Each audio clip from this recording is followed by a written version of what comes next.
The regular season is inching closer by the day, and most offseason moves have already been completed, barring a surprising Simmons, Beal, Dame trade before tip-off.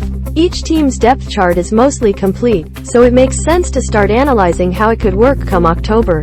Before diving into the fantasy season, RotoBaller has you covered with some last-minute basketball depth chart recaps for each team, including some useful bits of analysis for players you want to keep on your radar. The charts below are based on usage rates and minutes per game data from the 2021 season, while the rosters have been updated to reflect these off-season moves. The charts don't include players drafted this past July, as we don't have data about them regarding MPG, USG % in the NBA. That being said, comments will be made on rookies when deemed necessary in each team breakdown blurb.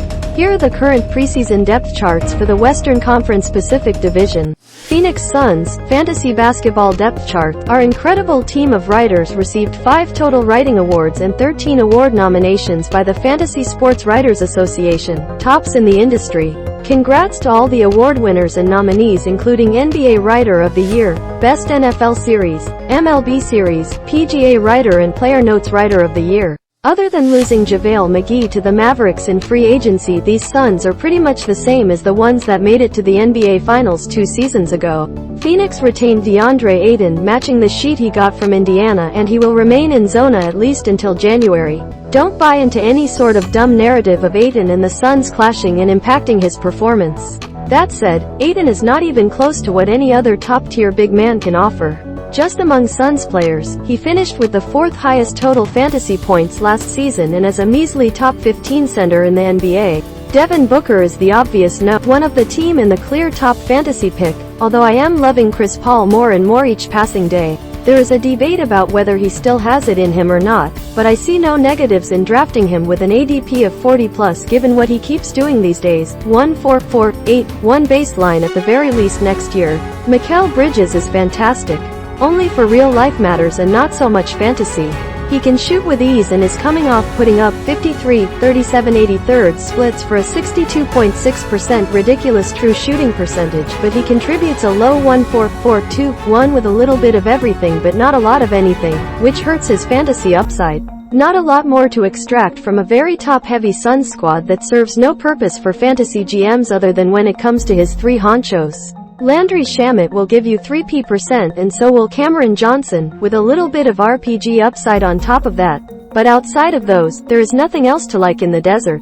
Los Angeles Clippers, Fantasy Basketball Depth Chart. Angelenos will be very mad if the Clippers don't lift the chip next summer.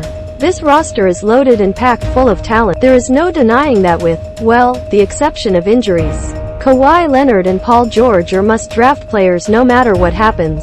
Of course, you better get into the season with a very clear mindset. There will be tons of load management for both. Injuries made it possible for Reggie Jackson, Ivica Zubac, Terance Mann, Robert Covington, and Luke Kennard to finish above Paul George last season in total fantasy points. Jackson will have competition at the point with John Wall in tow. Don't expect All-Star Wall to come out of the left field, but draft him with a low ADP if you can. He will either lead the second unit or play in a very favorable context as a starter.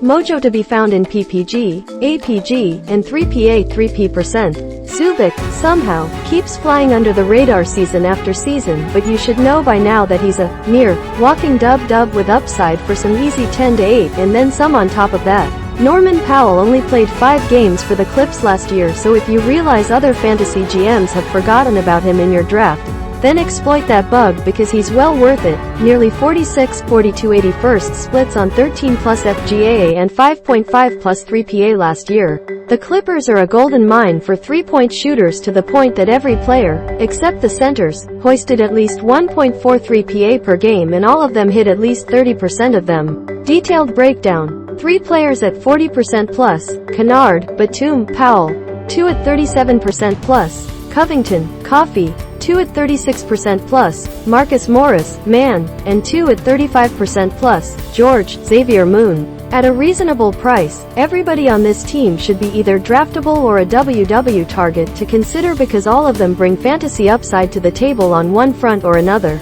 Los Angeles Lakers, Fantasy Basketball Depth Chart. The Lakers might suck on paper, but the Lakers are a fantasy mine at least at the top of their lineup. Of course, there are a lot of risks baked into all of those elite-level options. Russell Westbrook finished last season as the most criticized player on the roster but also as the highest-scoring fantasy player. That will be the case once more next year wherever he ends up playing in whichever role he gets. Russ is always going to Russ, in other words, 1-5-7-7-1 baseline, with a ridiculously huge amount of TOPG, though. LeBron James and Anthony Davis are the two best players in the Lakers, of course, but check those games played counts. 56 for LBJ, 40 for AD. It's been like that for years now and the concerns are obvious, one because he's approaching 40 years of age, and the other because he just can't stay healthy to save his life. If when available, drafting and starting any of the two is a win. Keep in mind you're going to miss them for a good chunk of the season as that feels inevitable these days. The backup PGs are good but there are two of them, Dennis Schroeder and Patrick Beverley, and that might cut their upside a bit. The stat lines are eerily similar, the 4th of March 13 Schroeder, 9-4-4-1 Beverley.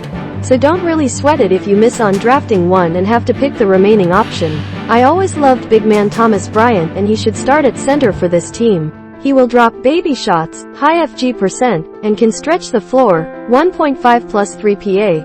But he's definitely not a three-point sniper, 28.63% last year, 31.1% career. At the peak of his powers, he should still be able to put up some the 1st of June 14 with nearly 1 BPG and 62/40/75 shooting splits. Golden State Warriors, Fantasy Basketball Depth Chart. The Warriors haven't changed from last season barring the potential addition of James Wiseman at some point if he is available, ready to play, and can produce at the levels we expected when he first entered the NBA. Wiseman had a great summer league for what he is and what he has shown to this point in his career. Don't get crazy about him because Golden State won't lose its collective mind to make him the go-to player, but he definitely has great upside.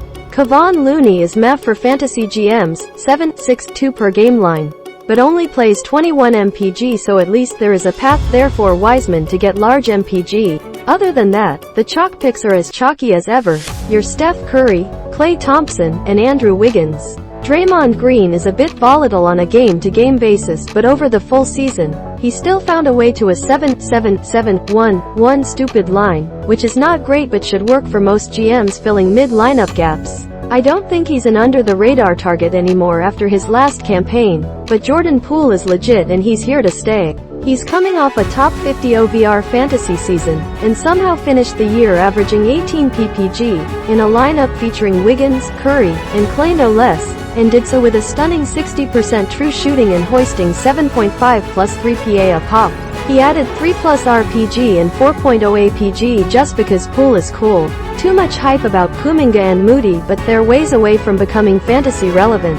Sacramento Kings, Fantasy Basketball Depth Chart, Impact Rookies. Keegan Murray, SGSF. The NBA is a whole different game than college and even the summer league, but if there is a rookie capable of dumping 20 PPG nightly, that's Keegan Murray. Yes, there are a few veterans with much steadier and more well-known productions in the Kings roster, but Murray is definitely a must-draft player, as long as the ADP is not unreasonable for an unproven rookie, of course. Sacramento has a little bit of everything in assets for all tastes and needs. Sabonis and Fox will finally have a full season together and that will be great to watch unfold because of the fit. They are the only two players here locked into a top 50 OVR finish next year. Giannis, 2020, and Kevin Love, 2013, were the last forwards to put up 13 plus RPG in a season, but Sabonis could very well do it next year depending on how Sacramento uses him. Harrison Barnes, Kevin Huerter, and Malik Monk all do the same at varying prices and with decreasing MPG in that order as the DC looks right now. Barnes at 33 MPG, Huerter at 30 and starting, Monk at 28 off the pine. The outcomes were closer than you think with the three of them averaging per game lines of about the 2nd of May 16, the 2nd of March 12, and the 3rd of March 14 respectively in their teams' roles last year. Davion Mitchell gets back to the bench for a second year after Sacramento landed Huerter and Monk this offseason. Not sure if he's as valuable in fantasy as he is in the real NBA, though, so ID pass.